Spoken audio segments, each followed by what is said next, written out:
Mexico clown club के अराकीन Mexico city में ग्वाडेलूप के बासिलिका की 25वें सालाना यात्रा के लिए रवाना हुए।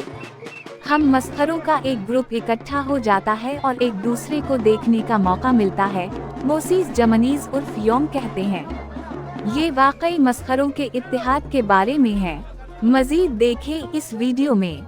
ये है रेडियो जीवे पाकिस्तान डिजिटल।